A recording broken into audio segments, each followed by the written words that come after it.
So, ayan guys, gagawa tayo ng dessert ngayon. Gagawa tayo ng grahams kasi na-miss namin kumain ng grahams. So, ayan guys, ayan yung ating mga ingredients. Kaya prepare na natin. So, ayan guys, yung ating Nestle cream. Ayan, halo-haloin lang natin siya para maging fluffy siya.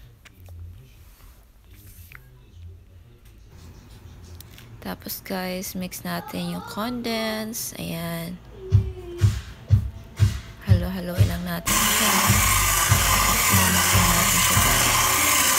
Para lahat pantay-pantay lang siya.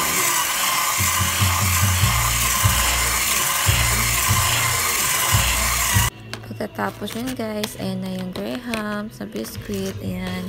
Lagay na natin dyan para malagyan na natin siya ng Nestle cream. Ayan.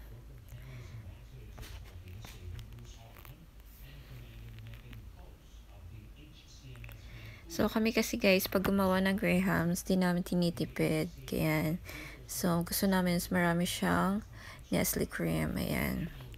Para mas masarap. So, ayan guys, pagkatapos malagyan ng Nestle cream, lagyan natin ng mango. Ayan. Slice-slice nyo lang ng maliliit para, ayan. Kasi ngayon, ang mango, sobrang mahal. So, kailangan nating tipirin ang mango. So, ayan siya guys. Ganyan lang siya guys gumawa ng grahams. So, easy lang. Very basic lang. Tapos yan guys, nilagyan namin ng grahams uli. Ayan. Saka lagyan uli ng Nestle cream. Pagkatapos uli guys, lagyan uli natin siya ng mango. Tapos lagyan uli natin siya ng graham powder. So, ayan. Pagkatapos yan guys, lagay na natin siya sa freezer. Ayan. Wait mo lang hanggang kinabukasan. So, ayan na siya guys. Ready to eat na. Ayan na. Sobrang kapal ng grahams.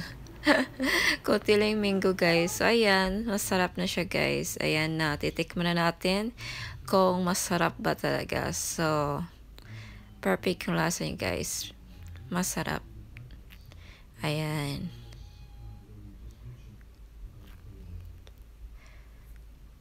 Sulit yung paggawa namin ng grahams guys. Sobrang sarap.